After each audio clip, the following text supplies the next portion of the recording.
Welcome back to the educational world of Ignited Minds, where we studied the first chapter of class 9th.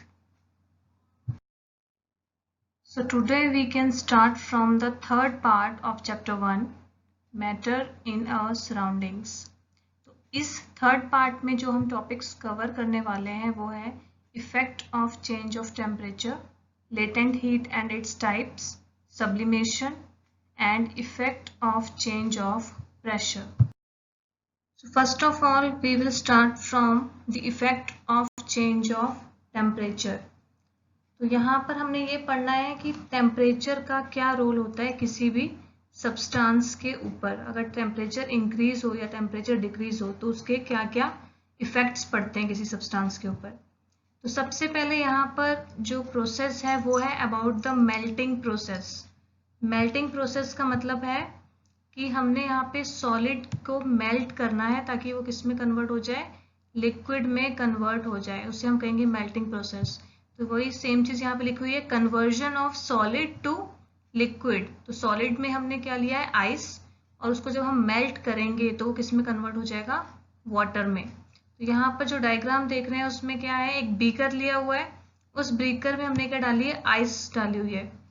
उस ice के जो cubes है उसको हम क्या कर रहे हैं, बर्नर की हेल्प से, यानी कि उस बर्नर में जो फ्लेम जल रही है उस फ्लेम की हेल्प से वो आइस क्या हो रही है, मेल्ट हो रही है. तो उसे हम कहेंगे मेल्टिंग ऑफ आइस.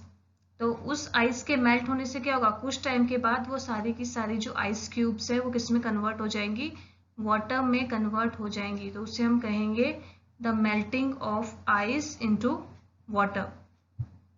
तो यहाँ पे जो सबसे पहले पॉइंट आता है वो आता है about the melting point. Melting point का मतलब क्या है, temperature at which a solid melt to become a liquid at the atmospheric pressure. यानी कि जब भी हम सॉलिड को मेल्ट करते हैं और वो किस में कन्वर्ट होता है, लिक्विड में कन्वर्ट हो जाता है. यानी कोई भी सॉलिड चीज को मेल्ट करने पर जब वो लिक्विड में कन्वर्ट हो जाती है, जब हम उसको एक पर्टिकुलर टेम्परेचर देते हैं, यहाँ पर हम क्या कर रहे हैं, डायग्राम में हम उसको एक टेम्परेचर दे रहे हैं क्योंकि हमने यहाँ पे नीचे क्या किया है, फ्लेम जलाई हुई है. उस फ्लेम की वजह से क्या हो रहा है, टेम्परेचर इंक्रीज हो रहा है क्योंकि वहाँ पे वो आइस क्या हो रही है, हीट हो रही है. तो हीट का मतलब क्या हुआ, टेम्परेचर इंक्रीज होना. तो टेम्परेचर इंक्रीज होने की वजह से क्या हुआ, जो आइस है वो किस में कन्वर्ट हो जाएगी, वाटर में कन्वर्ट हो जाएगी. तो उसे हम कहेंगे melting point of the ice. उसके बाद आता है फ्यूजन. फ्यूजन प्रोसेस होती है जब भी कोई सब्सटेंस सॉलिड स्टेट से लिक्विड स्टेट में कन्वर्ट होता है या चेंज होता है, उसे हम कहते हैं फ्यूजन प्रोसेस. तो बहुत सिंपल है, फ्यूजन प्रोसेस का मतलब क्या हुआ, कोई भी सब्सटेंस अगर एक स्टेट से दूसरी स्टेट में कन्वर्ट हुआ, यानी कि किस स्टेट से, सॉलिड स्टेट से लिक्विड स्टेट में कन्वर्ट हुआ, तो उसे हम कहेंगे फ्यूजन प्रोसेस. अब यहाँ पर एक एग्जांपल दिया हुआ है, the ice melt at a temperature of 0 degree Celsius to form liquid water. यहाँ पे हमने आइस को मेल्ट किया है कितने टेम्परेचर पे, 0 डिग्री सेल्सियस टेम्परेचर पे. यानी कि सिर्फ 0 डिग्री सेल्सियस टेम्परेचर ही दिया था हमने आइस को मेल्ट होने के लिए, और 0 डिग्री सेल्सियस टेम्परेचर को अगर हम केल्विन में कन्वर्ट करें तो वो किसके इक्वल होता है, 273.16 केल्विन और 273.16 केल्विन के इक्वल होता है 0 डिग्री सेल्सियस. तो उससे क्या होगा, आइस जो है वो किस में कन्वर्ट हो गई, लिक्विड में कन्वर्ट हो गई, यानी कि वाटर में कन्वर्ट हो गई. तो आइस का मेल्टिंग पॉइंट क्या कहलाया जाएगा, 0 डिग्री सेल्सियस. मतलब जिस टेम्परेचर पर आप किसी भी चीज को क्या कर रहे हैं, मेल्ट कर रहे हैं, वही टेम्परेचर उस सब्सटेंस का मेल्टिंग पॉइंट बन जाता है या मेल्टिंग टेम्परेचर बन जाता है. उसके बाद नेक्स्ट आता है, the higher the melting point of solid substance greater will be the force of attraction between its particles. अगर कोई भी सॉलिड सब्सटेंस है और उसको आप मेल्ट कर रहे हो ताकि वो किस में कन्वर्ट हो जाए, लिक्विड में कन्वर्ट हो जाए, तो अगर आप उसको जितना ज़्यादा क्या करेंगे, मेल्टिंग पॉइंट इंक्रीज करेंगे, उतनी ही ज़्यादा उसकी पार्टिकल्स की फोर्स ऑफ अट्रैक्शन भी क्या होगी, इंक्रीज होगी. इसका मतलब कोई भी अगर हार्ड सब्सटेंस है जिसको मेल्ट करने में आपको टाइम लगेगा। अब यहाँ पे हमने आइस ली है, आइस को मेल्ट करने के लिए हमें बहुत ज़्यादा मेल्टिंग पॉइंट की ज़रूरत नहीं है। हम थोड़ा सा टेम्परेचर भी अगर उसको देंगे तो वो ईजिली क्या हो जाएगी, लिक्विड में कन्वर्ट हो जाएगी। इसलिए यहाँ पे आइस का जो मेल्टिंग पॉइंट है वो कितना है, ओनली 0 डिग्री सेल्सियस, क्योंकि वो बहुत ईजिली कम टेम्परेचर भी क्या हो सकती है, मेल्ट होकर वाटर में कन्वर्ट हो सकती है। लेकिन अगर आपको क्या करना हो, आयरन को मेल्ट करना हो, तो आयरन को मेल्ट करने के लिए आपको क्या करना पड़ेगा, बहुत ज़्यादा मेल्टिंग पॉइंट को यूज़ करना पड़ेगा, यानी बहुत ज़्यादा अमाउंट में आपको टेम्परेचर प्रोवाइड करना पड़ेगा। तो जितना ज़्यादा आप टेम्परेचर इंक्रीज करते जाएंगे, मेल्टिंग पॉइंट उतना ही ज़्यादा इंक्रीज होता जाएगा उस सब्सटेंस का। तो इससे क्या होगा, उसका मेल्टिंग पॉइंट बहुत ज़्यादा हाई हो जाएगा, और जितना हायर मेल्टिंग पॉइंट होगा इसका मतलब उस सब्सटेंस के जो पार्टिकल्स हैं उनके बीच में फोर्स ऑफ अट्रैक्शन भी क्या है, उतनी ही ज़्यादा है। इसीलिए आपको उसको तोड़ने के लिए क्या करना पड़ रहा है, ज़्यादा टेम्परेचर देना पड़ रहा है। The melting point of a solid is an indication of the strength of force of attraction between its particles. तो किसी भी सॉलिड का मेल्टिंग पॉइंट क्या शो करता है, वो ये शो करता है कि जो अट्रैक्शन है, यानी कि कौन सी अट्रैक्शन, पार्टिकल्स के बीच में जो अट्रैक्शन है, तो उनके पार्टिकल्स के बीच में जो अट्रैक्शन है वो कितनी स्ट्रॉन्ग है। तो यहाँ पे सिंपल लैंग्वेज में क्या होगा कि जो मेल्टिंग पॉइंट अगर ज़्यादा है, इसका मतलब पार्टिकल्स के बीच में फोर्स ऑफ अट्रैक्शन भी क्या है, ज़्यादा है। और अगर आप मेल्टिंग पॉइंट कम दे रहे हैं, कम टेम्परेचर दे रहे हैं मेल्ट करने के लिए, इसका मतलब उस सब्सटेंस के पार्टिकल्स के बीच में जो फोर्स ऑफ अट्रैक्शन है वो भी क्या है, उतनी ही वीक है। After the melting process, the second process is the boiling process. Boiling process में लिक्विड स्टेट जो है वो किस में कन्वर्ट होती है, गैशियस स्टेट में, यानी जो सब्सटेंस है वो लिक्विड में होगा और लिक्विड स्टेट से वो किस में कन्वर्ट हो जाएगा, गैशियस स्टेट में कन्वर्ट हो जाएगा। तो यहाँ पे एग्जांपल है ऑफ वाटर।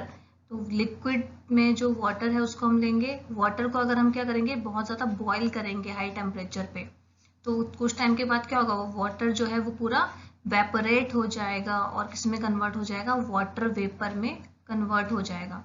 तो उस प्रोसेस को हम कहेंगे द बॉइलिंग प्रोसेस। तो यहाँ पर जो डायग्राम है उसमें हमने क्या लिया है, बीकर में हमने लिया हुआ है वाटर, और वो जो वाटर है उसको हम क्या कर रहे हैं, हीट कर रहे हैं हाई टेम्परेचर पे। तो वाटर को जब हम हाई टेम्परेचर पे हीट कर रहे हैं तो उससे क्या हो रहा है, वो वेपरेट हो रहा है और उसके जो वेपर्स हैं वो क्या हो रहे हैं, गैशियस फॉर्म में बाहर निकल रहे हैं। तो इसमें जो प्रोसेस है उसमें क्या होगा, बॉइलिंग पॉइंट आएगा सबसे पहले। तो बॉइलिंग पॉइंट के बारे में जब हम पढ़ेंगे तो सेम जैसे हमने मेल्टिंग पॉइंट पढ़ा वैसे ही सेम होगा बॉइलिंग पॉइंट भी।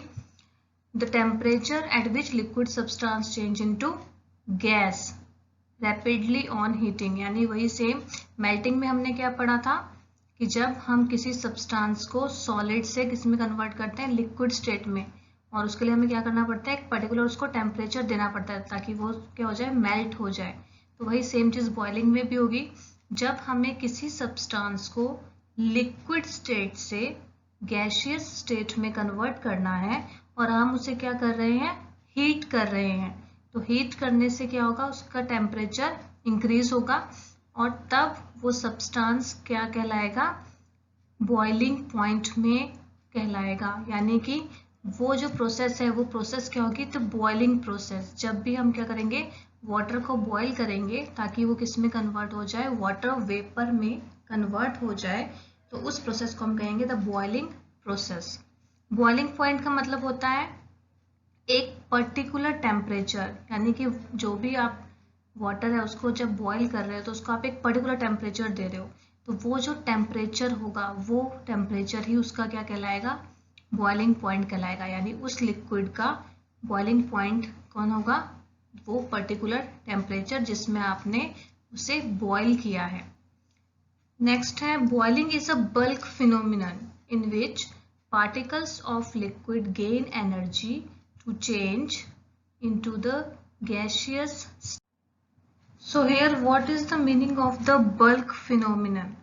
bulk phenomenon का मतलब यहाँ पर क्या है, एक ऐसा सब्सटेंस जिसको अगर आप किसी भी चीज में प्रोसेस कर रहे हो, यानी जिसको आप हीट दे रहे हो या टेम्परेचर प्रोवाइड कर रहे हो, तो वो पूरा का पूरा कंप्लीटली क्या हो जाएगा, बॉयल हो जाएगा। उस प्रोसेस को हम कहते हैं बल्क फिनोमिनन। दो टाइप के फिनोमिनन होते हैं, एक होता है surface phenomenon and the second one is the bulk phenomenon. Surface phenomenon होता है जिसमें पूरा सब्सटेंस क्या होता है, हीट नहीं होता, सिर्फ क्या होता है, सिर्फ सरफेस पे जो वाटर होगा, जो सबसे टॉप पे वाटर होगा, वही क्या होगा, इवेपोरेट होगा ज्यादा हीट से, बाकी वाटर को कोई भी फर्क नहीं पड़ेगा। और बल्क फिनोमिनन का मतलब क्या होता है, जिसमें अगर आप लिक्विड को बॉईल करते हो या वाटर को बॉईल करते हो, तो वो पूरा का पूरा वाटर क्या होगा, इवेपोरेट हो जाएगा। उस प्रोसेस को हम कहेंगे बल्क फिनोमिना। मतलब जिस प्रोसेस में जो सब्सटेंस है वो कंप्लीटली इन्वॉल्व होता है, वो कंप्लीटली जो है अपना पूरा का पूरा पोर्शन जो है वो ऐड करता है, उस प्रोसेस को हम कहेंगे द बल्क फिनोमिनन। तो बल्क फिनोमिनन को क्यों कहा गया है बॉइलिंग को, क्योंकि किसी भी लिक्विड को बॉईल करने पर वो पूरा का पूरा लिक्विड क्या हो जाता है, इवेपोरेट हो जाता है, इसलिए इस प्रोसेस को हम कहेंगे बल्क फिनोमिनन। तो इसमें क्या होगा, जो लिक्विड है वो एनर्जी गेन करेगा, और एनर्जी गेन करने से वो किस में कन्वर्ट हो जाएगा, लिक्विड से गैसियस स्टेट में, यानी कि वाटर वेपर में कन्वर्ट हो जाएगा। अब यहाँ पर हमने जो बॉइलिंग पॉइंट है वो कितना रखा है वाटर का, 100 डिग्री सेल्सियस। ठीक है, तो हमने मेल्टिंग में क्या पढ़ा था, 0 डिग्री सेल्सियस, यानी कि आइस को मेल्ट करने के लिए हमें सिर्फ कितना टेम्परेचर चाहिए था, ओनली 0 डिग्री सेल्सियस टेम्परेचर चाहिए था। लेकिन वाटर को लिक्विड से गैस में कन्वर्ट करने के लिए हमें क्या चाहिए, थोड़ा ज़्यादा टेम्परेचर चाहिए। तो यहाँ पर जो हम टेम्परेचर देंगे, बॉइलिंग टेम्परेचर प्रोवाइड कर रहे हैं वाटर को, वो टेम्परेचर है 100 डिग्री सेल्सियस, यानी कि 100 डिग्री सेल्सियस टेम्परेचर पर हमने वाटर को बॉयल करना स्टार्ट किया। तो धीरे धीरे जो वाटर है उसका जो बॉइलिंग पॉइंट है वो कितना हो जाएगा, 100 डिग्री सेल्सियस हो जाएगा। तो यहाँ पे 100 डिग्री सेल्सियस को अगर हमने केल्विन में कन्वर्ट करना है, तो उसमें हम क्या करना पड़ता है, 273। ये बहुत इंपॉर्टेंट नंबर है जो आपको याद रखना है।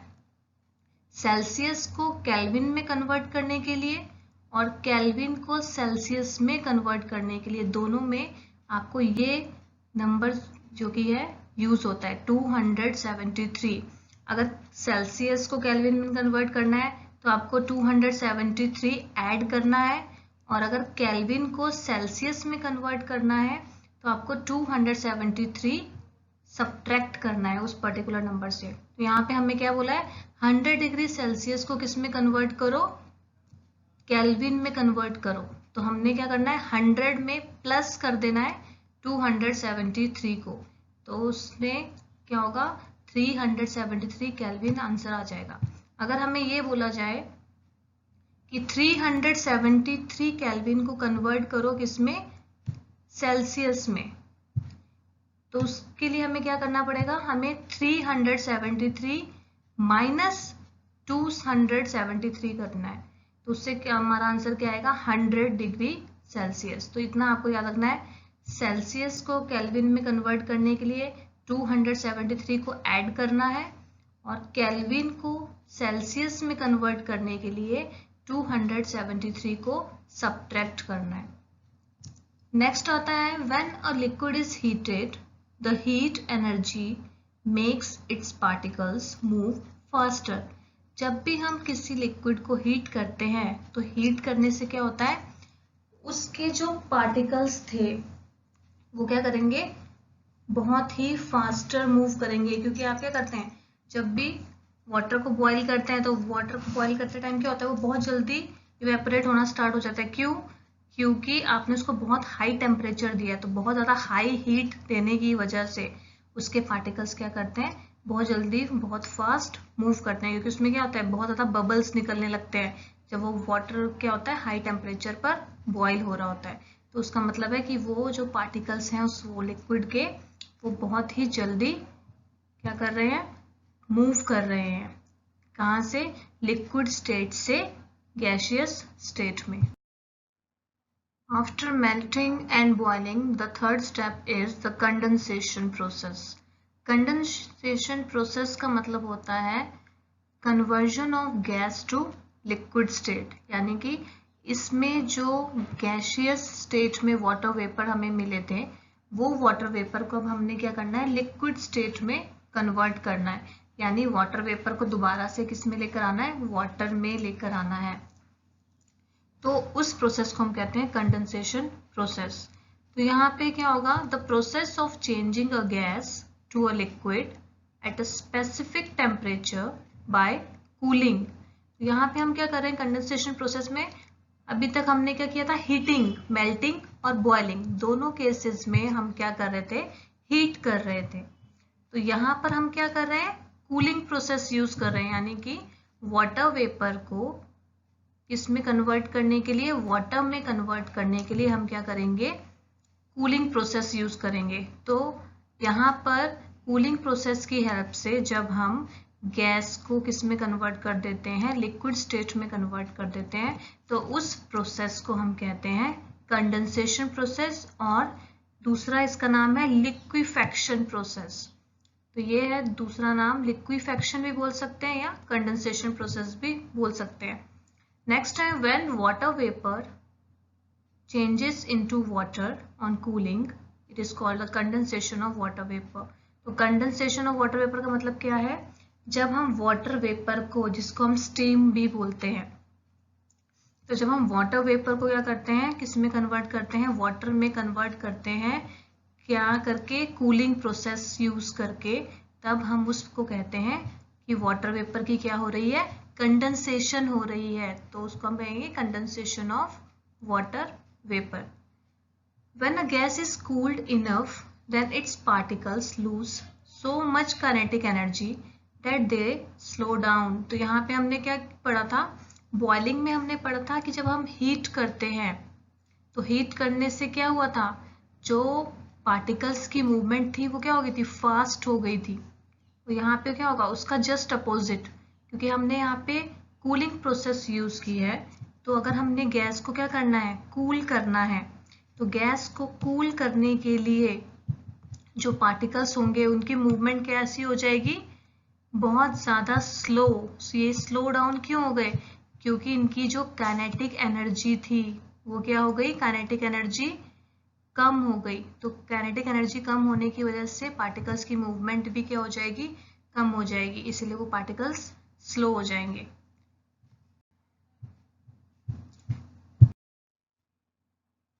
So the fourth process is the freezing process।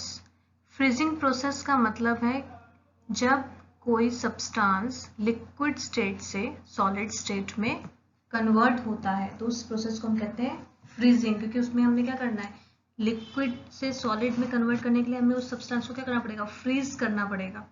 तो यहाँ पे अगर हम एग्जांपल है, तो एग्जांपल है वाटर।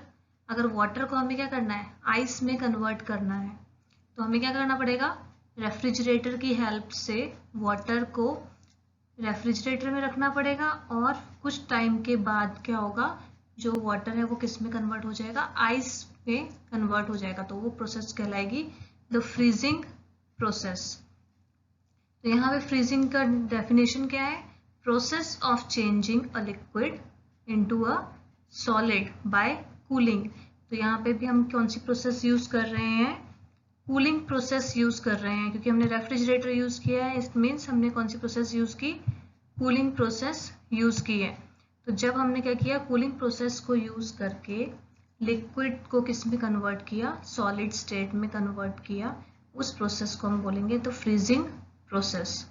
अब यहाँ पे एग्जाम्पल वही सेम दिया हुआ है कि वाटर को हमने क्या किया, कूल किया, और वो जो वाटर है वो क्या हो जाएगा, किस में कन्वर्ट हो जाएगा, आइस में कन्वर्ट हो जाएगा कूल होने पे। और आइस किसका फॉर्म है, सॉलिड स्टेट का फॉर्म है, यानी वाटर जो है वो लिक्विड था और आइस जो है वो क्या है, सॉलिड। तो आइस जो है वो बन गई किसकी वजह से, फ्रीजिंग प्रोसेस को यूज करके। तो उसे हम कहेंगे द फ्रीजिंग ऑफ वाटर। तो अभी तक हमने 4 प्रोसेस पढ़ी, किसके अंडर थी ये 4 process, effect of change of temperature, कि जब अभी हम टेम्परेचर को चेंज करते हैं, उन टेम्परेचर को चेंज करने से क्या क्या इफेक्ट पड़ता है सब्सटेंस के ऊपर। और कौन सी स्टेट किस स्टेट में कन्वर्ट होती है। तो स्टार्टिंग में जो हमने 2 स्टेट्स पढ़ी थी उसमें क्या था, दोनों प्रोसेसेस में मेल्टिंग एंड बॉइलिंग। मेल्टिंग और बॉइलिंग दोनों केस में हम क्या कर रहे थे, टेम्परेचर को इंक्रीज कर रहे थे, क्योंकि हमने क्या किया था, उसमें हीट किया था। तो मेल्टिंग में हीट करने से क्या हो रहा था, सॉलिड जो है वो किस में कन्वर्ट हो रहा था, लिक्विड में। और बॉइलिंग प्रोसेस में क्या था, लिक्विड कन्वर्ट हो रहा था गैस में। लास्ट के जो 2 प्रोसेस हैं, थर्ड एंड फोर्थ, उसमें जो हम प्रोसेस यूज कर रहे हैं वो है कंडेंसेशन एंड फ्रीजिंग प्रोसेस। और दोनों में हम क्या कर रहे हैं, कूलिंग कर रहे हैं, यानी टेम्परेचर डिक्रीज कर रहे हैं।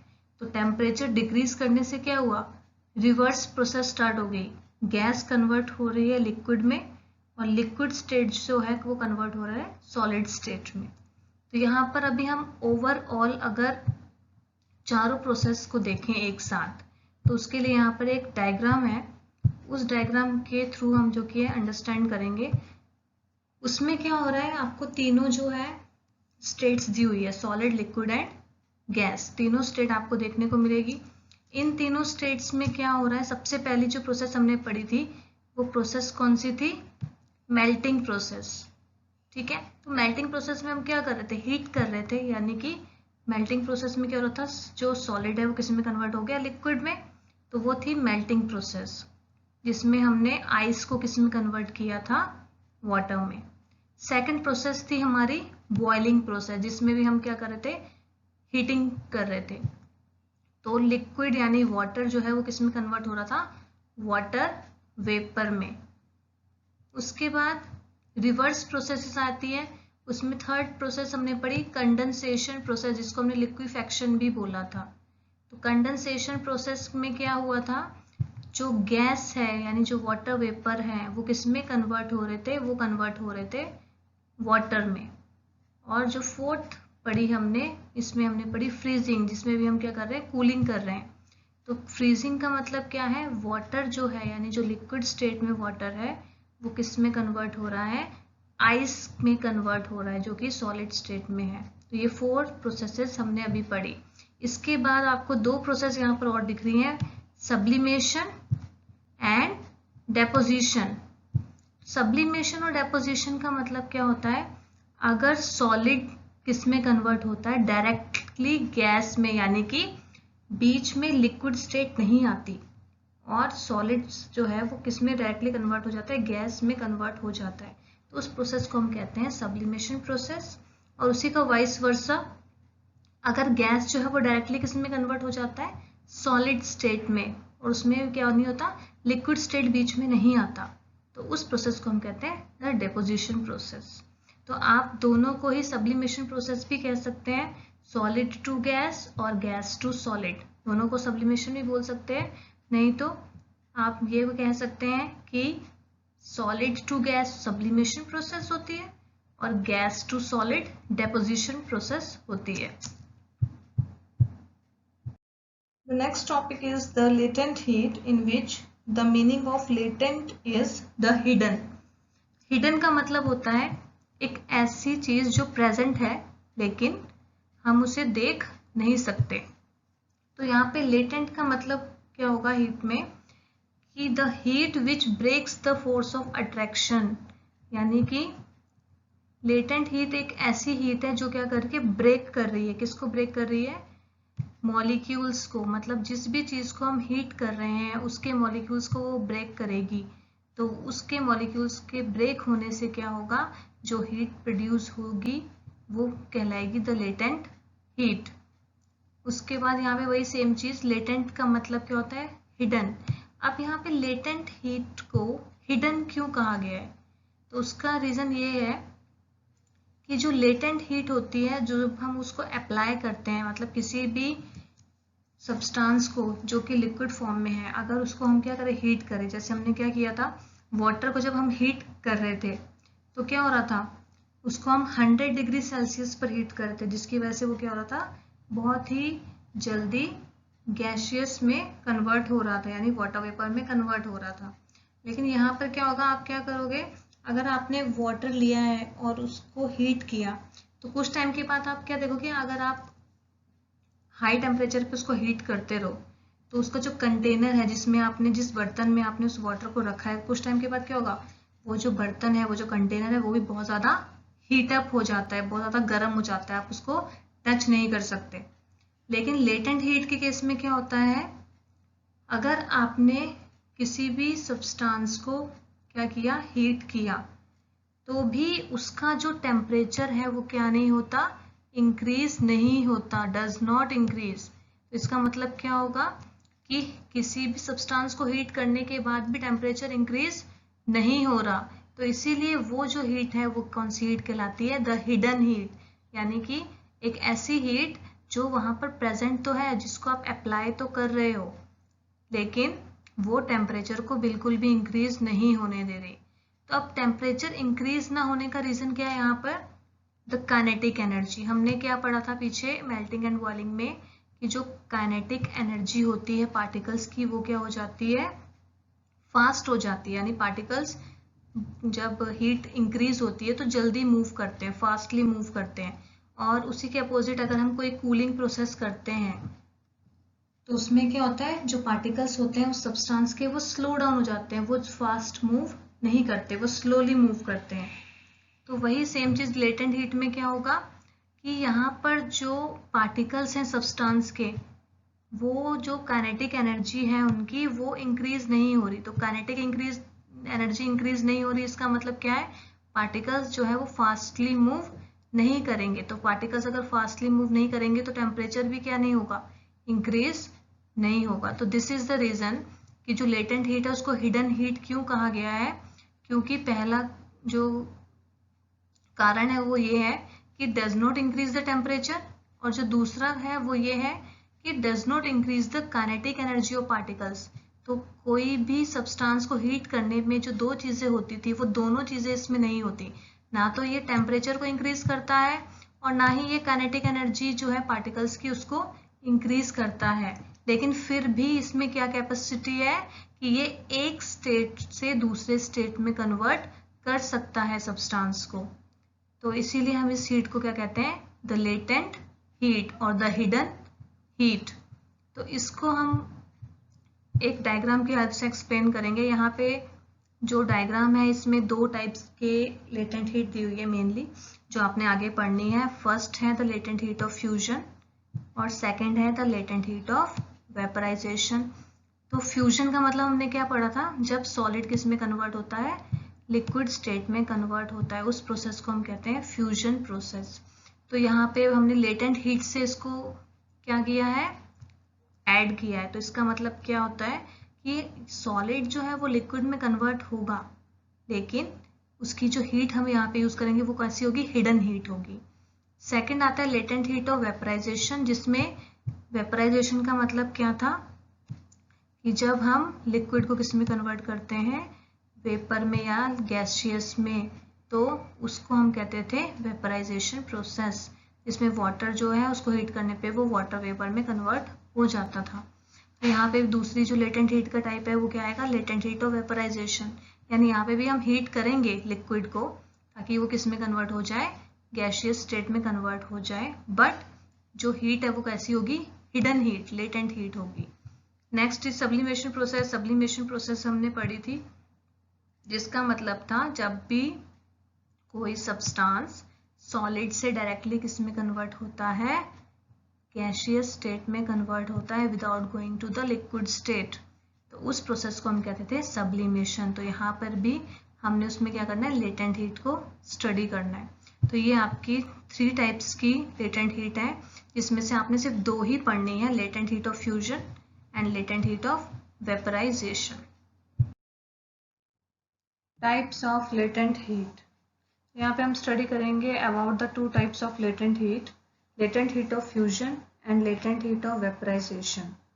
लेटेंट हीट ऑफ फ्यूजन का मतलब होता है जब 1 kg सॉलिड कन्वर्ट होता है लिक्विड में, यानी कि जब कोई सब्सटेंस सॉलिड से लिक्विड में कन्वर्ट होता है, और वो कितने क्वांटिटी में होगा, ओनली 1 kg ऑफ सॉलिड को जब हम किस में कन्वर्ट करेंगे, सॉलिड से लिक्विड स्टेट में कन्वर्ट करेंगे, और उसे कन्वर्ट करने के लिए हमें क्या करना पड़ेगा, हीट एनर्जी यूज करनी पड़ेगी।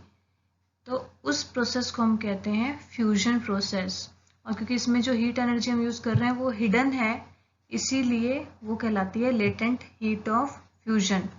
लेटेंट हीट ऑफ फ्यूजन में हम आइस को वाटर में कन्वर्ट कर रहे हैं, तो आइस को वाटर में कन्वर्ट करने के लिए जो लेटेंट हीट ऑफ फ्यूजन होगी आइस की वो है 3.34 इंटू 10⁵ जूल्स पर किलोग्राम।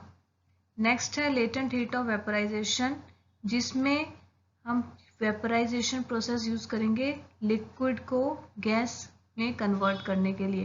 तो यहाँ पर हम लिक्विड में भी सेम लेंगे 1 kg of liquid. 1 kg of liquid को हम कन्वर्ट कर रहे हैं गैसियस स्टेट में, और उसके लिए भी हमें किसकी ज़रूरत है, एक पर्टिकुलर हीट एनर्जी की, जिसको हम कहेंगे लेटेंट हीट।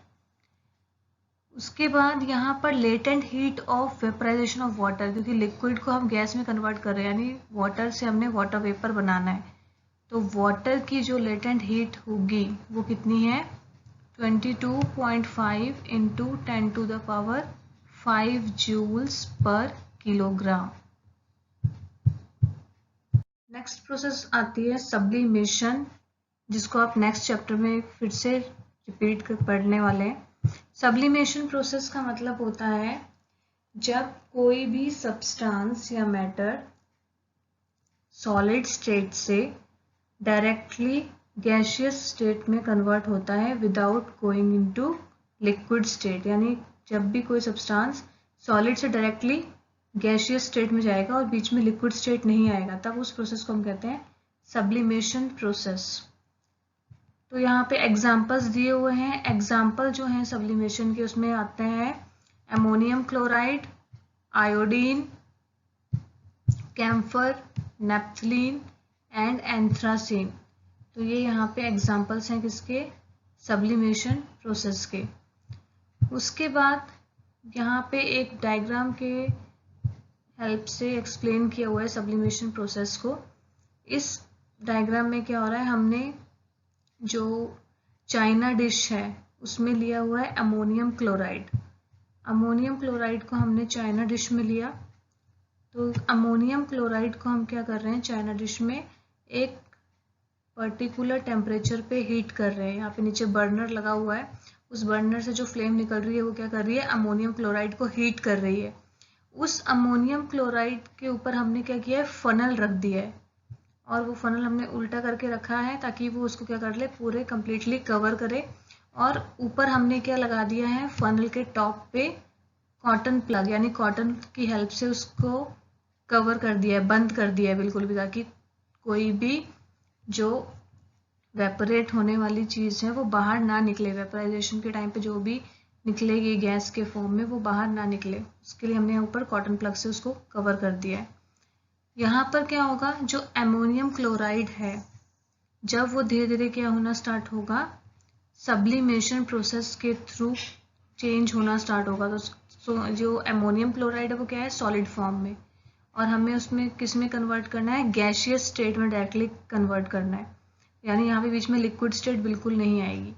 तो अमोनियम क्लोराइड जब क्या होगा, हीट होगा, तो उसके जो वेपर्स हैं अमोनियम क्लोराइड के, वो अमोनियम क्लोराइड के वेपर जो है वो कैम्फर के फॉर्म में वेपराइज होंगे।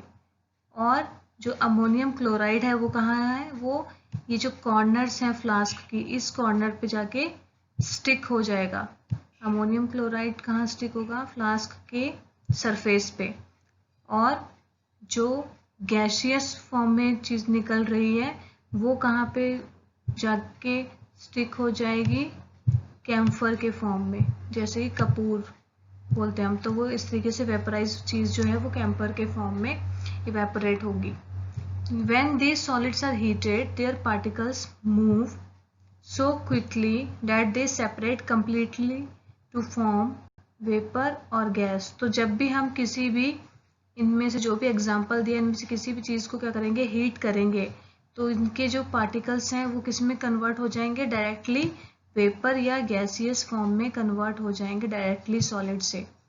और जब उस गैस को हम क्या करेंगे, कूल करेंगे, तब जो पार्टिकल्स होंगे वो क्या हो जाएंगे, धीरे धीरे स्लो डाउन। हमने पढ़ा था जब भी कूलिंग प्रोसेस होती है तो उसमें पार्टिकल्स की मूवमेंट क्या हो जाती है, स्लो डाउन हो जाती है। तो पार्टिकल्स क्या हो जाएंगे, स्लो डाउन हो जाएंगे और एक ही जगह पर फिक्स हो जाएंगे, और जहाँ पर वो फिक्स होंगे वहाँ पर हमें क्या मिल जाएगा, सॉलिड फॉर्म में वो चीज़ दोबारा मिल जाएगी। तो ये थी सब्लिमेशन प्रोसेस, जिसमें हमने क्या किया था, एमोनियम क्लोराइड यूज किया था। इसके अलावा यहाँ पे नेप्थलीन का एग्जाम्पल दिया गया है। नेप्थलीन जो है वो होती है नेप्थलीन बॉल्स, जो हम विंटर के टाइम पे वुलन क्लॉथ्स में डालते हैं, वाइट कलर की जो बॉल्स होती है। तो वो भी क्या होती हैं, सॉलिड फॉर्म में होती हैं, लेकिन जब हम उसको कुछ टाइम के बाद देखें तो वो क्या हो जाती है, बिल्कुल वेपराइज्ड हो जाती है, डायरेक्टली वो गैशियस में कन्वर्ट हो जाती है, वहाँ पे कोई भी रेजिड्यू बाकी नहीं रहता।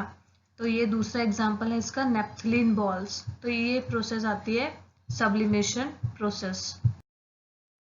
नेक्स्ट है the effect of change of pressure. तो प्रेशर को इंक्रीज या डिक्रीज करने से किसी भी सब्सटेंस का जो स्टेट ऑफ मैटर है वो कैसे चेंज होता है, इसमें हमें स्टडी करना है। गैसेस को हम यहाँ पे क्या कर रहे हैं, लिक्विफाइड, यानी कि गैस को हम किस में कन्वर्ट कर रहे हैं, लिक्विड स्टेट में कन्वर्ट कर रहे हैं। तो अगर हमें गैस को लिक्विड में कन्वर्ट करना है तो उसके लिए हमें दो चीज़ें याद रखनी है, प्रेशर एंड टेम्परेचर। तो इसमें याद रखने वाला क्या है कि जब भी हमें गैस को लिक्विड में कन्वर्ट करना है तो प्रेशर क्या करेंगे, इंक्रीज, एंड टेम्परेचर क्या करेंगे, डिक्रीज। तो प्रेशर को इंक्रीज करने से और टेम्परेचर को डिक्रीज करने से किसी भी गैस को हम किस में कन्वर्ट कर सकते हैं, लिक्विड में कन्वर्ट कर सकते हैं। उसके बाद यहाँ पर एक एग्जाम्पल लिया हुआ है, एग्जाम्पल है about the ammonia gas. Ammonia gas को हमने एज ए एग्जाम्पल लिया है। अमोनिया गैस में क्या होता है कि अगर हमें उसकी क्या करवानी है, लिक्विफाइड, मतलब उसको अगर हमें गैस से लिक्विड स्टेट में कन्वर्ट करना है तो हम क्या करेंगे, हम अप्लाई करेंगे high pressure and low temperature. Low temperature and high pressure apply करने से जो अमोनिया गैस है वो किस में कन्वर्ट हो जाएगी, लिक्विड स्टेट में कन्वर्ट हो जाएगी। अब हाई प्रेशर और लो टेम्परेचर का काम क्या होता है, जो हाई प्रेशर होता है, जब भी आप क्या करेंगे, गैस के ऊपर हाई प्रेशर अप्लाई करेंगे तो क्योंकि उसके पार्टिकल्स के बीच में गैप होता है बहुत ज़्यादा गैस के, तो वो क्या हो जाएंगे, कंप्रेस हो जाएंगे इजीली। ये हमने स्टेट्स ऑफ मैटर के प्रॉपर्टीज़ में पढ़ा है, कंप्रेशन, कंप्रेसिबिलिटी। तो क्या होगा, हाई प्रेशर अप्लाई करने से क्या हो जाएगा, गैस बहुत इजीली कंप्रेस हो जाएगी, किसमें, स्मॉल वॉल्यूम में। और लो टेम्परेचर अप्लाई करने से क्या होगा, गैस किस में कन्वर्ट हो जाएगी, लिक्विड स्टेट में। तो ये दो प्रॉपर्टीज होती हैं, high pressure and low temperature, जिससे आप क्या कर सकते हैं, गैस को कन्वर्ट कर सकते हैं लिक्विड में। सेकंड जो इंपॉर्टेंट चीज आती है इसमें, वो आती है about the decreasing of pressure. अगर हम प्रेशर को क्या कर रहे हैं, डिक्रीज कर रहे हैं, जो हमने ऊपर किया उसका जस्ट अपोजिट, प्रेशर डिक्रीज करेंगे एंड रेजिंग टेम्परेचर, मतलब टेम्परेचर को इंक्रीज करेंगे। तो इस केस में हमने क्या किया, प्रेशर को क्या किया, डिक्रीज, और टेम्परेचर को क्या किया, इंक्रीज। तो यहाँ पे हमने प्रेशर डिक्रीज किया है, टेम्परेचर को इंक्रीज किया है। तो यहाँ पे हम किसका एग्जांपल ले रहे हैं इस केस में, about the solid carbon dioxide, जिसको हम और क्या बोलते हैं, ड्राई आइस। तो सॉलिड कार्बन डाइऑक्साइड को हमने यहाँ एग्जांपल लिया है। इसमें हम क्या करेंगे, सॉलिड कार्बन डाइऑक्साइड को हमने किस में कन्वर्ट करना है, गैशियस स्टेट में, यानी एक तरीके से सब्लिमेशन प्रोसेस हो रही है। तो क्योंकि ये कार्बन डाइऑक्साइड सॉलिड फॉर्म में है तो उसको हम किस में कन्वर्ट कर रहे हैं, गैशियस स्टेट में।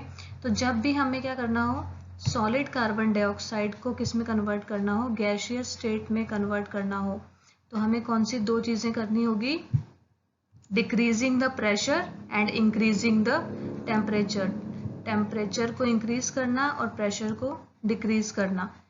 तो उससे क्या होगा, कार्बन डाइऑक्साइड जो सॉलिड फॉर्म में था वो सॉलिड स्टेट से कन्वर्ट हो जाएगा गैशियस स्टेट में। और हमें कितना यहाँ पे प्रेशर जो है वो डिक्रीज किया है, 1 एटमॉस्फेयर। तो प्रेशर को कितना डिक्रीज करना है, 1 एटमॉस्फेयर प्रेशर डिक्रीज करना है।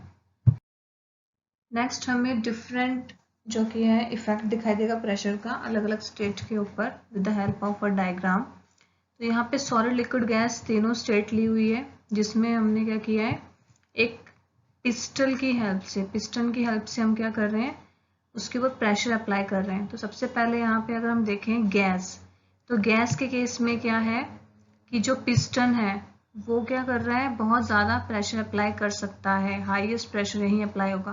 तो उससे क्या होगा, गैस के मॉलिक्यूल्स के बीच में जो है स्पेस बहुत ज़्यादा है, इसलिए जब हम इसको पिस्टन से क्या करेंगे, नीचे की तरफ प्रेस करेंगे, तो क्या होगा, नीचे की तरफ प्रेस करने से जो पार्टिकल्स हैं गैस के वो क्या हो जाएंगे, और ज़्यादा कॉम्पैक्ट हो जाएंगे और इजीली कंप्रेस हो जाएंगे। उसके बाद लिक्विड के केस में क्या है, यहाँ पर लिक्विड के जो पार्टिकल्स हैं उसके बीच में गैस के कंपैरिजन में कम स्पेस है, इसलिए हम उसमें ज़्यादा प्रेशर अप्लाई नहीं कर सकते, इसलिए थोड़ा सा प्रेशर अप्लाई करने से क्या हो जाएगा, लिक्विड इजीली कंप्रेस हो जाएगा। सॉलिड के केस में यहाँ पर क्या है, जो पार्टिकल्स हैं उनके बीच में बिल्कुल भी स्पेस नहीं है, और पिस्टन को अगर आप क्या करेंगे, प्रेशर अप्लाई करेंगे तो वो ज़्यादा इसको कंप्रेस नहीं कर सकता, क्योंकि बहुत कम स्पेस होने की वजह से पार्टिकल्स के बीच में वो इजीली कंप्रेस नहीं होंगे, क्योंकि वो ऑलरेडी बहुत ज़्यादा कंप्रेस्ड हो चुके हैं। तो ये था हमारा effect of change of pressure on the different types of state. आज का आपका जो प्रैक्टिस वर्क है उसमें आपके 5 क्वेश्चंस हैं। What are melting and boiling points, what do you mean by condensation of water vapour, what is sublimation, give example, what is latent heat, name and define its 2 types, what is the another name of solid, carbon dioxide. तो ये आज के class के base पे आपके 5 question है as your homework. और next जो पार्ट है वो आपका इस चैप्टर का लास्ट पार्ट होगा, Part 4th. Please share, comment and subscribe. Thank you for being a fantastic learner and keep learning.